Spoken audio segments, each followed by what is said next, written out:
Bonjour à tous et à toutes. Aujourd'hui, lors de cette vidéo, nous allons vous parler de plusieurs représentations de Vénus au cours de l'histoire. Au fil du temps, les représentations d'Aphrodite, ou Vénus en latin, ont varié en fonction des normes. La Vénus paléotique, les trois mères, Vénus de Hohlefels, de Dolny et Vénus de Willendorf. Une représentation d'Aphrodite sur un vase antique. Au plus connu, la Vénus de Milo, Aphrodite, Pan et Eros, la Vénus endormie de Giorgione et la naissance de Vénus de Cabanel peuvent être considérées comme les plus connues. Mais la plus célèbre demeure la Vénus de Botticelli de 1485, tableau phare de la Renaissance. Mais comment l'image d'Aphrodite change-t-elle en fonction des artistes qui la représentent ? Durant le cours de cette vidéo, nous verrons Aphrodite à travers l'œil de trois différents artistes. Premièrement, Botticelli. Ensuite, l'artiste contemporaine Valérie Galli qui reprend son œuvre. Et finalement, le poète Arthur Rimbaud avec son poème Vénus Anadyomène de 1870. On l'évoque comme étant l'un des nus les plus mythiques de l'histoire de la peinture. Qui ne connaît pas la naissance de Vénus signée Sandro Botticelli ? Ce chef-d'œuvre peint en 1485 revient sur un événement mythologique d'envergure, l'arrivée de Vénus à Chypre. Sandro Botticelli, 1445-1510, est originaire de Florence, berceau de la Renaissance. Ce chef-d'œuvre est évidemment son plus célèbre, mais on doit également au peintre italien, Le Printemps, et une participation à la décoration de la chapelle Sixtine à Rome.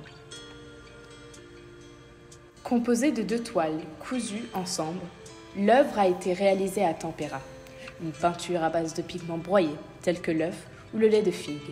Cette immense peinture de 172 sur 278 cm est actuellement exposée dans la Galerie des Offices à Florence. Dans cette scène, de fines lignes d'or se dessinent. Il y a comme une lumière divine qui éblouit l'œuvre. Les personnages s'étirent dans le décor, tous de différentes couleurs et formes. On y fait appel à ce que la nature a de plus précieux, la puissance de la mer, la fermeté de la terre et la légèreté dans les airs. Des roses tombent du ciel, célébrant l'extraordinaire arrivée de la déesse, une arrivée doublement significative puisqu'il est aussi bien question d'un mouvement que d'une naissance. Déesse de l'amour, de la beauté et de la pureté, Vénus est ici représentée dans son plus simple appareil. Sa pudeur est à peine dissimulée par sa longue chevelure blonde qui ne masque que partiellement ses courbes féminines. D'une taille quasi grandeur nature, elle dévoile son innocence et sa pureté à des yeux protecteurs. Sa posture est classique, dite en contrapposto, inspirée de l'Antiquité et de la mythologie grecque. Seulement, contrairement à des portraits plus académiques où la posture est droite et les pieds bien ancrés dans le sol, l'équilibre de Vénus nous paraît ici très instable. Bien qu'il soit léger, son déhanchement hérite du style grec et évoque le mouvement. À quoi peut-elle bien penser ? Le visage est las, semble inhabité ou teinté d'une douce mélancolie. Une question se pose cependant. S'agit-il de la représentation de la femme émancipée ou de l'idéal masculin sur fond de clichés? La jeune femme représentée n'est autre que Simonetta Vespucci, une noble considérée comme l'une des plus belles femmes de son époque.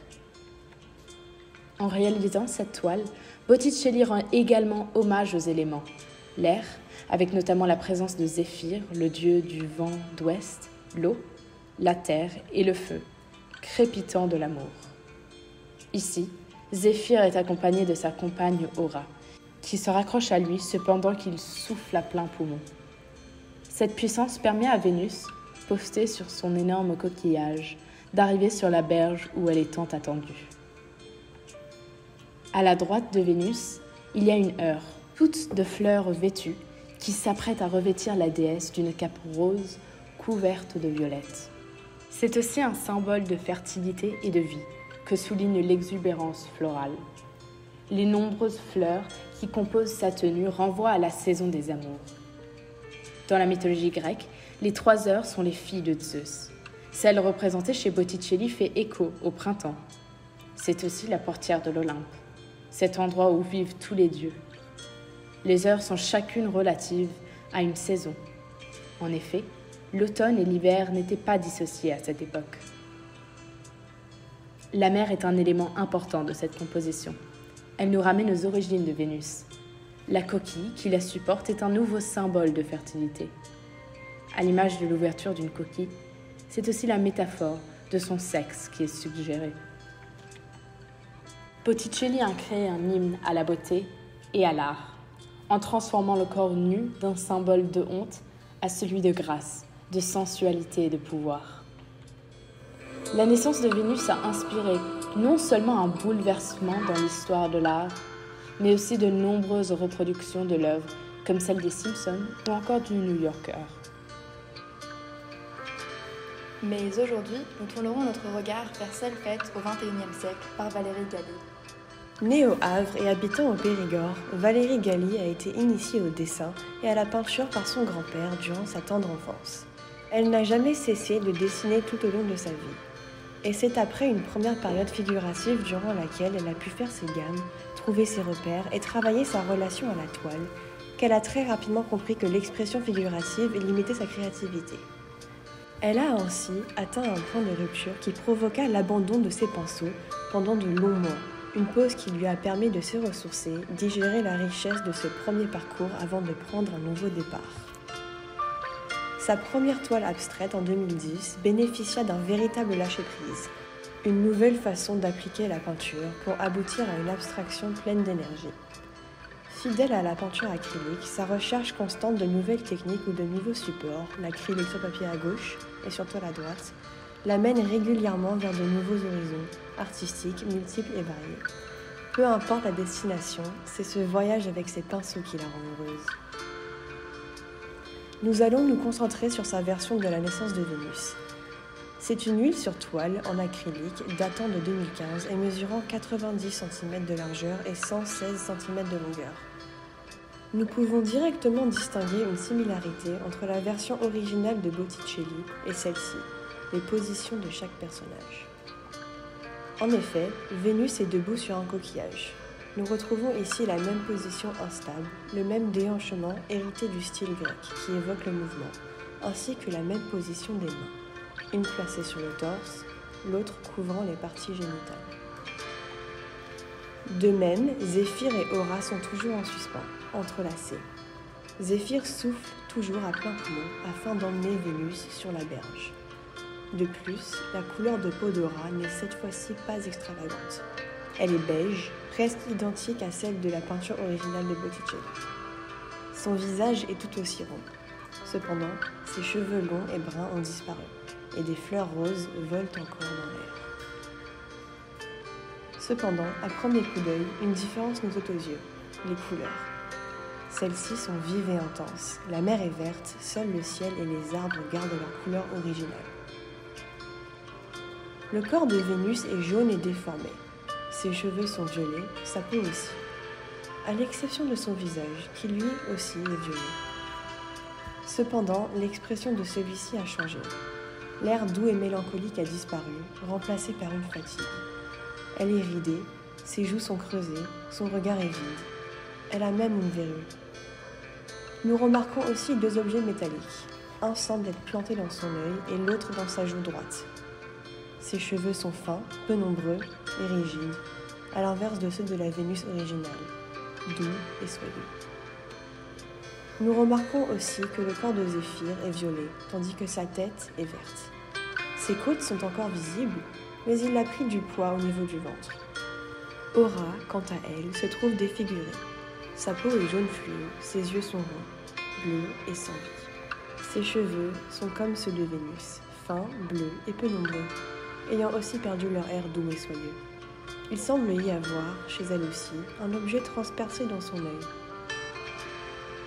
Enfin, la femme située à droite, qui est chargée de rhabiller la déesse, est maintenant presque terrifiante.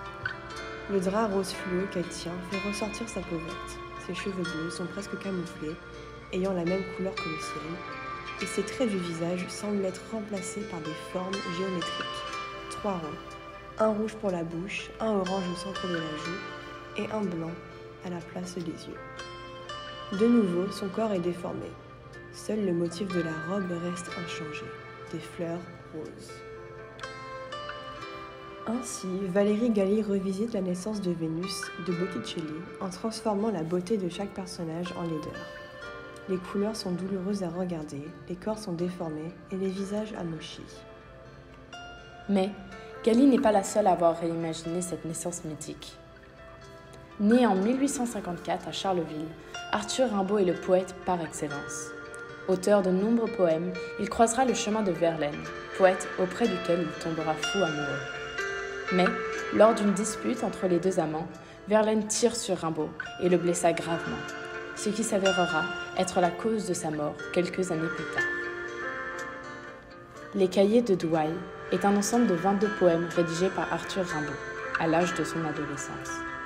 Lors de son séjour à Douai en 1870, il réunit ses poèmes sous forme d'une liasse manuscrite sans titre. Cela deviendra les Cahiers de Douai. Le sonnet Vénus Anadyomène, écrit en 1870, prend pour terme de manière explicite le mythe antique de la naissance d'Aphrodite. Un récit universellement connu par ses expressions littéraires et picturales.